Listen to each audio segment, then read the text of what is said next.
suivez Congo Web Télévision. Merci d'attendre votre magazine Excellence. Le sens de l'orthodoxie dans la gestion du trésor public dans nos provinces nous pousse à revenir sur la situation assez confuse dans le Lualaba du fait de certaines évidences, mais aussi des contre-vérités dans l'espace médiatique en rapport avec la gestion de cette province, surtout après Richard Mouyej Manguez-Mons.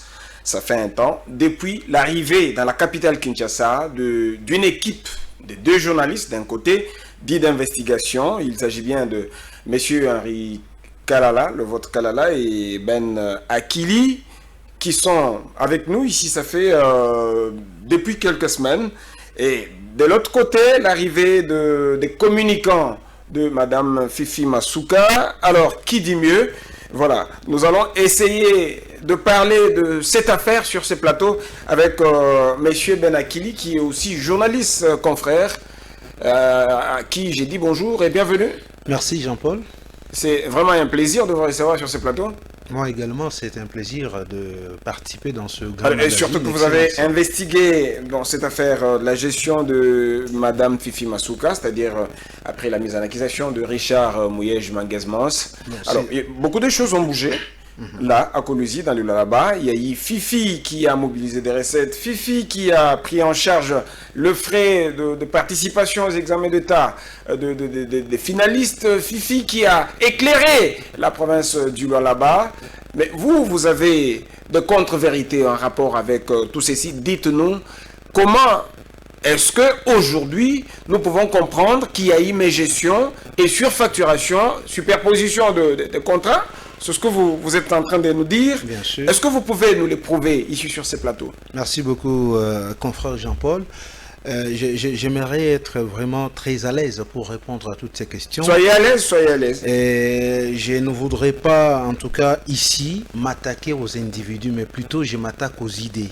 Parce que le travail que nous sommes en train de faire, c'est le travail qui engage toute une province. Et qui demande beaucoup plus de rationalité. Oui. Bien sûr, nous les faisons avec objectivité et rationalité. On n'est Exactement. pas là pour, en tout cas, être contre d'un individu ou d'une autorité au niveau du Lualaba, mais plutôt nous faisons ce travail, c'est l'unique manière pour nous d'aider l'autorité à mieux fonctionner sur le terrain. Vous avez dit ici, d'entrée de jeu, que Fifi Masuka a mobilisé des recettes. Oui, juste après Richard Mouyej. Juste après Richard Mouyej. Oui. Mais écoutez, cette histoire, nous devons quand même arrêter à un certain moment de mentir le peuple Lualabé. Parce que, vous savez, communiquer, on ne doit pas communiquer sur base des mensonges. Arrêtez de mentir. Bien sûr, ça je l'assume. Parce que lorsqu'on dit que Madame Fifi a mobilisé des recettes, mais écoutez, qu'est-ce que l'on veut faire voir aux gens? Cela a été dû simplement par la hausse des prix des cours des métaux sur le marché mondial. C'est comme ça que la province a eu à mobiliser des recettes parce qu'il y avait une forte demande. Et c'est la province où l'on retrouve beaucoup de minerais. Ce qui n'a pas été du temps de Mouyej. Oui, mais bien sûr, mais vous connaissez vous-même comment les marchés internationaux fonctionnent, surtout avec les marchés de cuivre et de cobalt. Comment ça fonctionne? Il y a chaque année à ses réalités. Mais ça s'est coïncidé. On ne doit pas mettre cela sur la tête de Madame Masuka, non. Nous saluons ce qui a été fait. Mais ce n'est pas pour autant dire que c'est Madame qui est à la base de cette maximisation des recettes. Alors pour vous, elle n'a jamais maximisé autant de recettes que par rapport à l'époque de Richard Mouyej, c'est ça? Je dis bien, oui. Tout ce qui s'est fait, c'est simplement grâce à la hausse des cours des métaux sur l'échiquier international. Voilà ce qu'il y a eu. Et donc ça va de soi. Et ces recettes qui ont été mobilisées, qui n'ont pas contribué au développement de la province. Oh. Si ce n'est qu'au maquillage et aux projets cosmétiques, pour s'y en tirer profit. Je l'ai dit, je vais l'éprouver ici. Non, attendez. Il ne faut pas venir pour nuire à la personne. C'est ce que vous avez dit. Je ne fais que vous paraphraser. Nous n'avons aucune intention. Vous dites que les recettes mobilisées, je vais reprendre pour les téléspectateurs qui nous regardent, les recettes qui ont été mobilisées n'ont pas servi. N'ont pas servi au développement de la province. N'ont pas contribué au développement de la province. Je répète vos propres mots. Au maquillage et au projet cosmétique. Comment ça? Je vais l'éprouver. Madame est venue Madame nous a dit hier que Mouyej a enrichi sa famille, Mouyej a enrichi ses enfants, Mouyej a enrichi son entourage. C'est faux? Nous les concédons. Nous concédons à madame tout ce qu'elle a pu dire, tout ce qu'elle a pu Donc apporter elle a dit la comme vérité. accusation. Mais quand vous vous dites la vérité et que vous venez maintenant occuper ces postes-là, vous ne pouvez pas en tout cas en train de commettre ce genre d'erreur autant que votre prédécesseur. Voilà là où nous l'avons tenu au mot. Elle n'avait pas droit à l'erreur. Parce que quand elle est venue, nous avons retrouvé les mêmes méthodes qui étaient employées, qui étaient utilisées à l'époque de M. Richard Mouyej. Et actuellement, ces mêmes méthodes, nous allons les dire, c'est 1000 fois pire que ce que nous avons connu. Alors si on peut déduire, ça veut dire que si Mouyej avait engagé 3 de ses fils hier, le système Mouyej avait engagé... Elle en a plus que parlé de 1000 fois, oui. Elle a engagé 3000. Bien sûr, c'est que c'est fait sur le terrain. Nous vivons là-bas. Ce n'est pas que le fait de se déplacer, parcourir près de 2000 km jusqu'ici à Kinshasa et que nous avons des mauvaises idées, nous avons des mauvaises intentions pour nous attaquer à Madame Fifi Masuka non plus. Ce n'est pas ça notre mission, mais plutôt nous nous attaquons au système actuel parce qu'il y a des gens que nous appelons aujourd'hui des hommes riches, des hommes forts du Lualaba.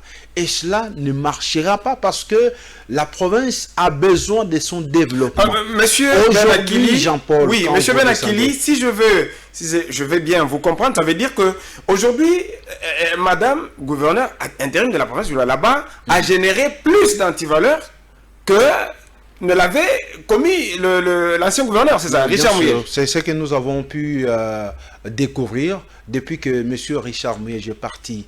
Alors, où est-ce que vous mettez aujourd'hui l'installation, la réhabilitation des infrastructures? Où est-ce que vous mettez aujourd'hui l'installation de l'éclairage? Où est-ce que vous mettez tout ça aujourd'hui? Je vais vous dire une chose. Vous savez, quand Madame... Soyez juste, hein? Je suis juste et très à l'aise. Moi, je ne viens pas ici criailler. Contrairement aux autres qui sont passés ici pour criailler et raconter de mensonges. Oh, mais on est regardé ici qui a crié. Pas, oui, bien sûr. Moi, je ne suis pas venu citer les gens, malgré qu'eux nous ont cités. Et c'est qui? Ces gens-là, les communicants de Madame, qui d'ailleurs, là où Madame est, elle doit, en tout cas, elle doit en avoir marre. Et si c'est comme ça que ces communicateurs travaillent, en tout cas, ces derniers l'induisent beaucoup en erreur. Parce que l'on ne communique pas sur base des mensonges. Infrastructure. Madame Fifi a contribué à l'amélioration. Est-ce que je peux parler? Oui, allez-y. Madame, quand elle a pu faire toutes ces accusations contre M. Mouyej, tout le monde a acclamé. Tout le monde lui a donné raison. C'était ces accusations ou l'enquête menée par l'IGF? Je dis bien, c'est Madame qui a commencé. L'IGF est venu après. Elle a dénoncé au moins les comptes fictifs. L'IGF est venu après. Madame a dénoncé les comptes fictifs. Mais si vous allez aujourd'hui au Lola, parce que nous avons des documents que les communicateurs n'ont même pas.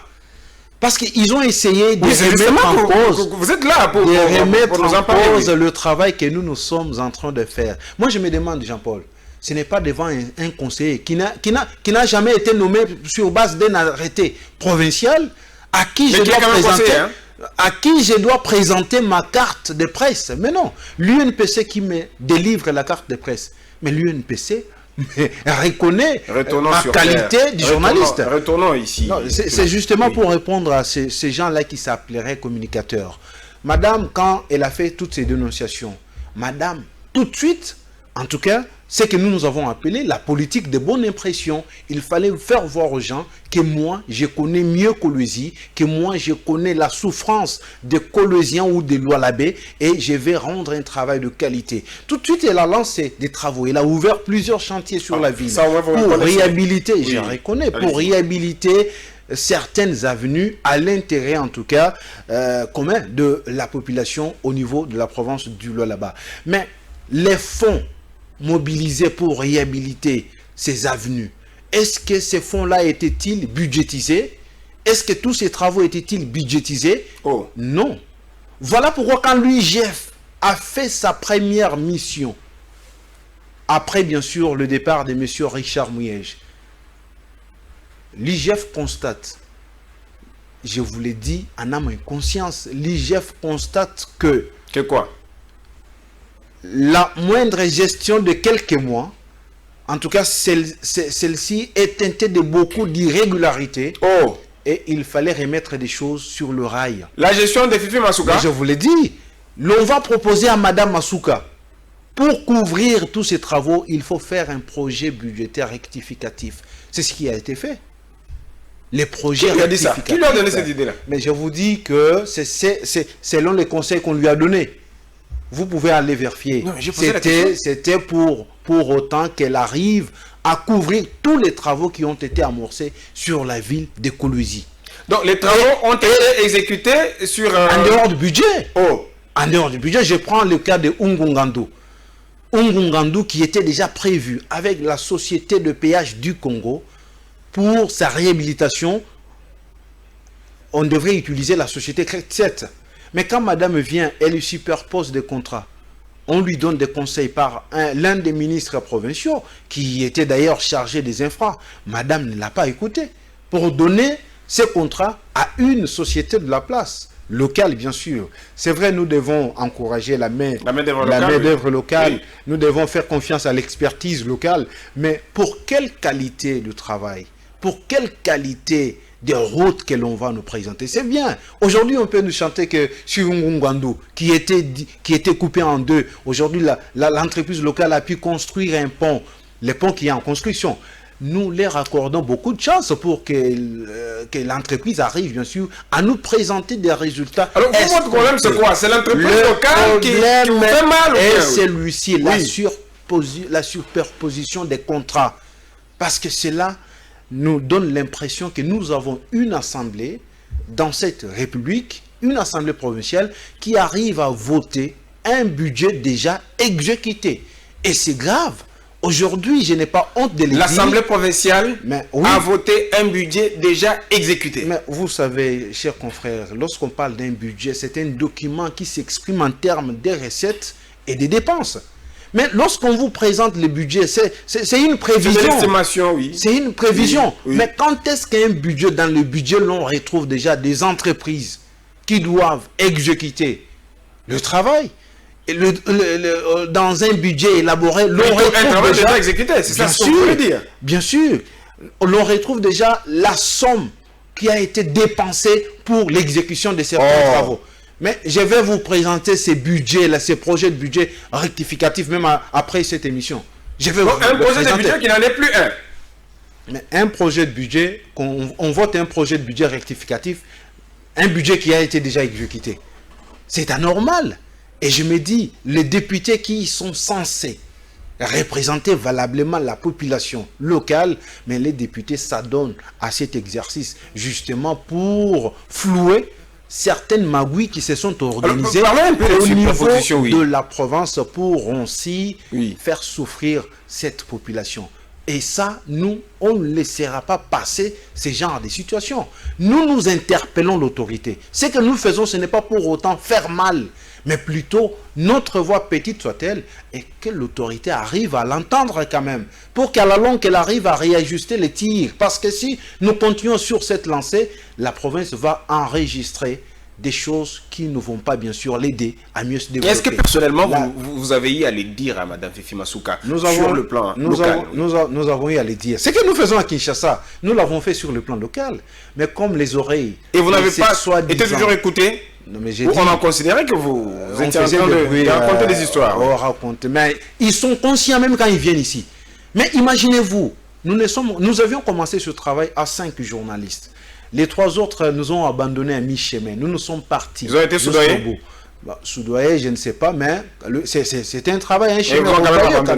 Ils ont abandonné le travail parce qu'ils ont estimé que c'était très lourd. Mais nous sommes allés jusqu'à la fin. Vous avez accepté près de 9 mois. Et tout. Nous avons tout accepté. Même aujourd'hui, nous continuons à subir certaines menaces. Et cela ne nous dit absolument rien. Qui vous menace? Non, mais les régimes, les systèmes actuels.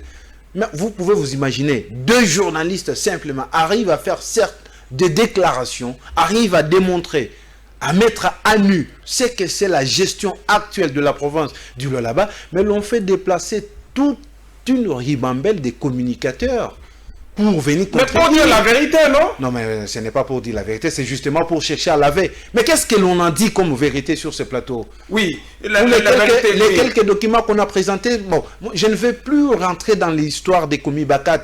J'apprendrai même que l'inspection, la direction de l'inspection minière aurait écrit au président de cette coopérative pour qu'il arrive à s'expliquer par rapport à tout ce que nous avions fait comme des... Commis Bakat qui est d'ailleurs meilleur élève de la province. Meilleur élève qui contribue à la mobilisation des recettes. Qui a dit ça? Oui. Contribuer, ça veut dire quoi? Hein? L'on vous a dit ici que cette coopérative... Qu'est-ce qu'il y a sur le papier? Ne travaille. Je vais vous donner... Oui. Je vais vous citer quelques sites dans lesquels la coopérative travaille. Mais ici, on nous a dit que la coopérative, c'est vrai, elle vous avez tiré votre papier là. Je vais y arriver. Oui. Elle a été créée depuis 2012. Depuis tout ce temps, la coopérative n'était pas fonctionnelle sur le terrain. Mais quelle magie, comment expliquer que pendant quelques mois de la gestion de Madame Masuka, que la coopérative arrive à s'installer dans près de 10 carrières au niveau de la province du Lualaba? Comment expliquer cela? Donc, là, on va dire tout de suite que la coopérative s'est servie de la position actuelle de son initiatrice pour se retrouver dans des carrières qui sont considérées comme étant riches au niveau de la province. Elle est quand même province, elle ne continue pas à gérer la commune Bakat. Mais qui a dit ça? Est-ce qu'on vous a présenté les nouveaux statuts? Et est-ce qu'il y a un avenant? Non, mais on cesse quand même de raconter des mensonges. La commune Bakat appartient et est dirigée jusqu'à maintenant par Mme Fifi Masuka qui est gouverneure de province. C'est Mme Fifi Masuka qui est signataire dans cette coopérative.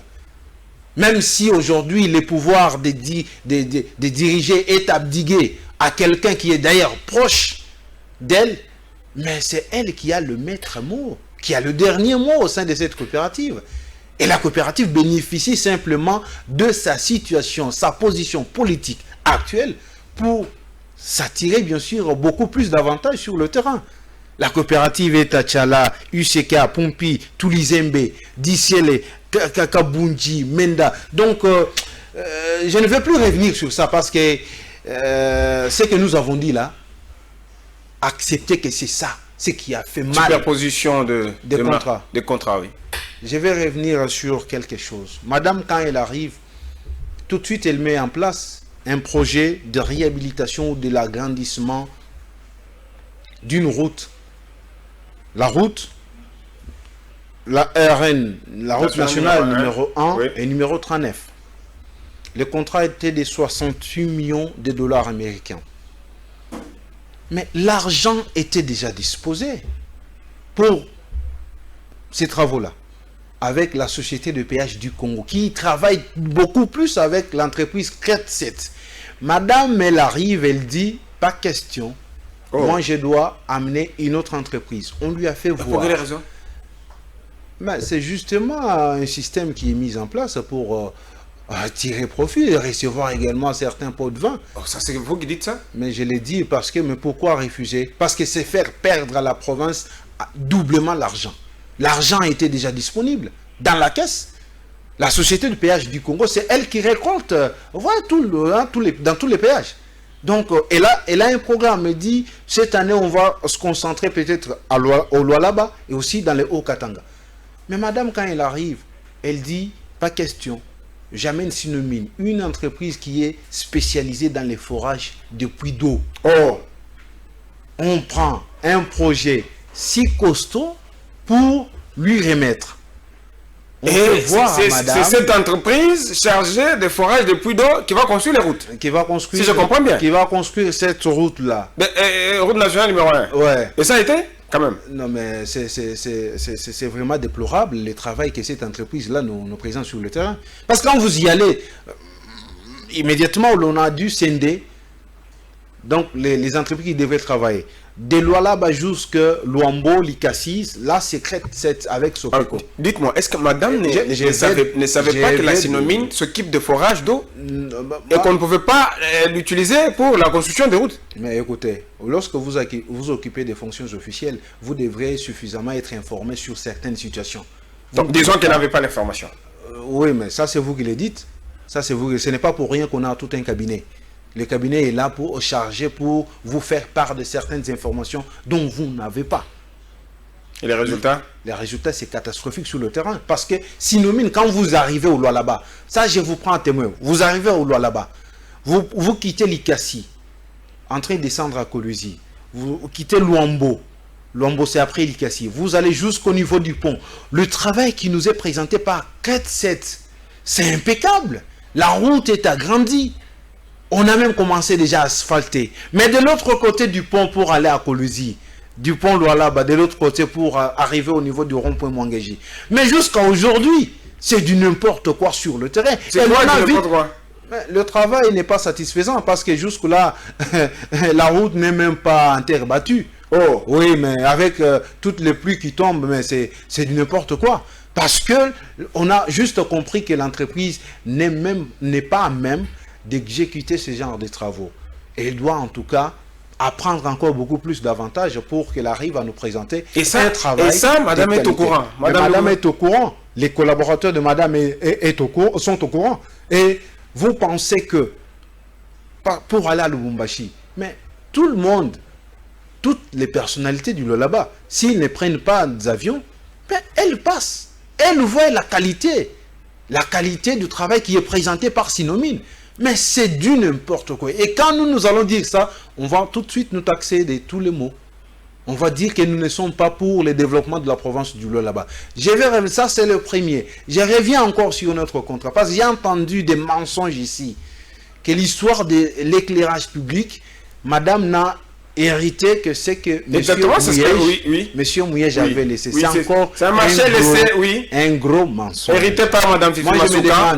Un marché qui a existé depuis Mouyej. Vous savez, avant de répliquer, ou bien avant de répondre à ce qui a été dit, il faut suffisamment vous informer, vous documenter. J'ai eu comme l'impression que nos amis ont été pris justement à pied levé. Parce que l'un d'entre eux a été chassé au gouvernorat de province. C'est qui? Non, je ne vais pas les citer. Un d'entre ces communicateurs qui sont venus à Kinshasa a été chassé au gouvernorat des provinces pour insuffisance intellectuelle. Oh! Pour insuffisance. Mais je me suis demandé pour quelle raison on a fait encore recours à lui. L'on a compris que c'était dans le simple fait de nous nuire parce que c'est notre proche. C'est avec quelqu'un avec qui nous travaillons dans une même chaîne. Mais l'on oublie qu'il a été chassé pour mauvaise conduite, pour insuffisance au niveau de la cellule. Qu'est-ce que vous a motivé, puisque votre objectif c'était de gouvernorat, de remettre les résultats de votre enquête à madame Fifi Masuka, puisque pour que vous soyez écoutés, n'est-ce pas? Alors, qu'est-ce qui vous a poussé aujourd'hui de vous déplacer et de venir en parler ici à Kinshasa? Et vous faites de Kinshasa aujourd'hui? Kinshasa s'apparente aujourd'hui à un ring où les communicants de madame Fifi à vous, les journalistes d'investigation, c'est ça? Nous, on ne s'agite pas. Nous sommes... Ce qui nous a fait déplacer, c'est quoi? Parce que les gens ont cru que quand nous les disions en province, ceci était comme étant des lettres mortes. Alors nous nous sommes dit, ok. Comme eux pensaient que, est-ce qu'ils ont des moyens pour aller les dire à Kinshasa? Voyez comment ils ont poussé leur raisonnement. Parce qu'ils savent que c'est à Kinshasa où ils amènent des mensonges, où ils envoient des images pour flouer ce qui s'est fait au niveau de la province, pour vous présenter ici que la province va mieux, de mieux en mieux.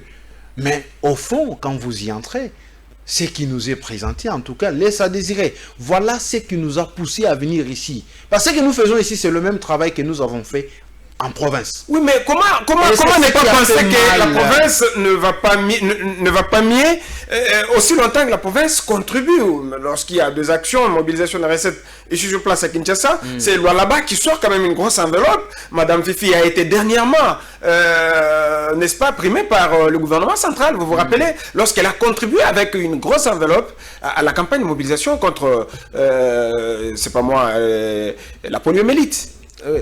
Et ça fait quoi? Ça fait quoi? Ça fait de la province. Non, écoutez, une province au podium. Non, vous ne pouvez pas, on a toujours dit, vous ne pouvez pas servir le voisin pendant que chez vous, les enfants dorment affamés. Oui, mais là, ça a payé les frais de participation des élèves. C'est du nouveau au Lualaba? Depuis que le Lualaba est province, on a toujours payé. C'est pas du nouveau, il ne faut pas qu'on vous raconte des choses ici. C'est pas du nouveau. Nous avons connu cela sous le règne de M. Richard Mouyej Manguesmas. C'est-à-dire quoi? Mais chaque année, il est payé. Les étudiants finalistes se sont pris en charge par le gouvernement? Bien sûr, chaque année, on payait, que ce soit au niveau de l'école primaire et à l'école secondaire. On payait chaque année. D'ailleurs, l'année que Mme Assouka a pu donner, bien sûr, de l'important ou payer les frais de participation, mais c'était sous pression. C'est parce qu'il y a eu la pression de la part de certains hommes politiques de la place.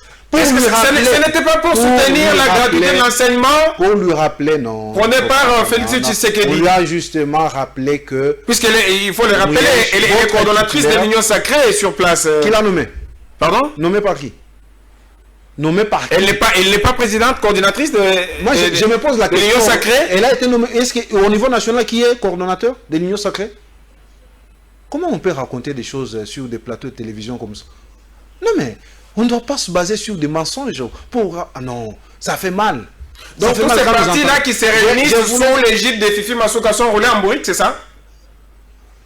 Les partis de l'Union Sacrée, bien entendu. Papa, je me dis, hein, au Lualaba, là, il faut quelqu'un qui va fédérer tout le monde. Parce qu'il y a des frustrés.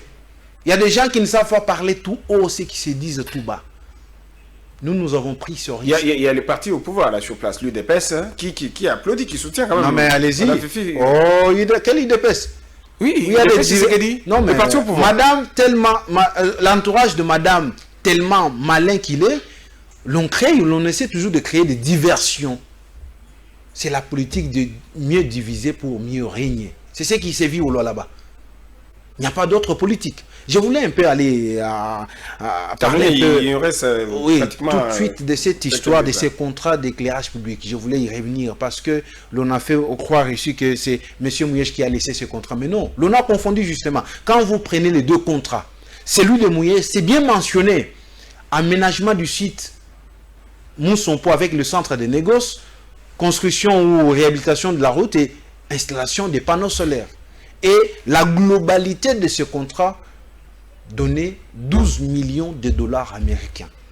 Voilà que nos amis sont venus parler de 12 000 dollars par poteau. Ils ont fait le calcul, justement, 12 000 fois 1000 poteaux, ce qui va faire 12 millions de dollars. Et pourtant, c'est un projet concernant Moussonpo. On a construit, on a aménagé un site, centre de négoce, où on doit y vendre des minerais. Donc c'est faux, le poteau sous Mouyej n'a pas coûté 12 000 dollars. C'est un contrat, dans lequel on avait l'installation de ces panneaux solaires et puis les contrats pour la route et l'aménagement du site. Et même alors, les poteaux de Mouyej, c'est très différent avec le PVC qu'on nous place maintenant au niveau de Kolosi. Parce que les poteaux de Mouyej, c'était en fibre de verre. Différent avec le PVC. Mais madame, son contrat à elle, c'est bien mentionné. C'est bien mentionné. Le contrat d'abord, au départ, il était de 58 millions. 56 800 000 dollars américains. L'ARMP, l'autorité de régulation du marché public, a annulé ces contrats. Et madame fait quoi? On éclate ces contrats en 3 contrats. Réhabilitation de la route Wansela, Katebi, également l'éclairage public, dont 2000 poteaux à Kolosi et 3000 dans les fonds, c'est-à-dire dans les 5 territoires. Mais avec un préfinancement de 25 millions de dollars. Parce que dans le marché public, on a toujours dit, il y a 3 principes. La légalité, la régularité et l'opportunité. C'est quoi l'opportunité de nous éclairer les avenues? Dans une province où il n'y a pas de route de dessert agricole. C'est quoi l'opportunité de nous éclairer les avenues dans une province où à l'intérieur il n'y a pas d'école viable? C'est quoi l'opportunité? Et quand on dit ça, on va tout de suite nous taxer de tous les mots. La province va rembourser 31 900 000 dollars américains. Le taux d'intérêt que l'entreprise Invest Congo va gagner. Avec Stéphane Kipré. Le même monsieur là. C'est quoi le dessous des cartes, oui. Mais le dessous des cartes, c'est justement un pillage systématique.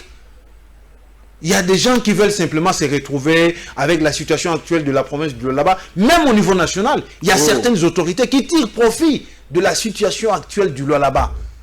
Et le poids de la province pèse. Il faut un homme qui peut le supporter. Aujourd'hui, je vais terminer par là peut-être.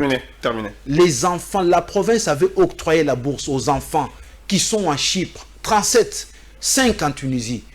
Mais depuis qu'il y a eu ces guégueurs politiques, ces enfants-là ne reçoivent plus rien. Peut-être qu'ils vont s'arranger tout de suite pour commencer à envoyer de l'argent. Depuis quand? Mais depuis mars.